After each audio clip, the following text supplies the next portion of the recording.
ગેસની હાલ જે સમસ્યા છે તેને લઈ ગુજરાત ગેસ તરફથી મહત્વની જાહેરાત કરવામાં આવી છે। હાલ જે પ્રકારની પરિસ્થિતિનું નિર્માણ થયું છે તે અંગે ગુજરાત ગેસ તરફથી મહત્વની સ્પષ્ટતા કરવામાં આવી છે।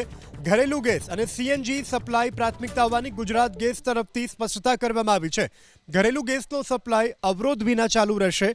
સીએનજી સ્ટેશનો ઉપર પણ પૂરતો ગેસ ઉપલબ્ધ રહેશે।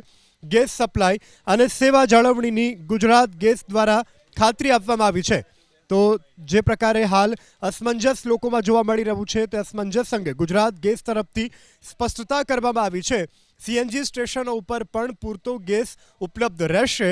ઘરેલું ગેસનો સપ્લાય અવરોધ વિના ચાલુ રહેશે। ઘરેલું ગેસ અને સીએનજી સપ્લાય પ્રાથમિકતા હોવાની ગુજરાત ગેસ તરફથી સ્પષ્ટતા કરવામાં આવી છે। ગેસ સપ્લાય અને સેવા જાળવણીની ગુજરાત ગેસે ખાતરી આપી છે। ગેસ સપ્લાય અને સેવા જાળવણીની ગુજરાત ગેસ દ્વારા ખાતરી આપવામાં આવી છે। તો જે પ્રકારે હાલ અસમંજસ લોકોમાં જોવા મળી રહ્યું છે તે અસમંજસ અંગે ગુજરાત ગેસ તરફથી સ્પષ્ટતા કરવામાં આવી છે। સીએનજી સ્ટેશનો ઉપર પણ પૂરતો ગેસ ઉપલબ્ધ રહેશે। ઘરેલું ગેસનો સપ્લાય અવરોધ વિના ચાલુ રહેશે। ઘરેલું ગેસ અને સીએનજી સપ્લાય પ્રાથમિકતા હોવાની ગુજરાત ગેસ તરફથી સ્પષ્ટતા કરવામાં આવી છે। ગેસ સપ્લાય અને સેવા જાળવણીની ગુજરાત ગેસે ખાતરી આપી છે।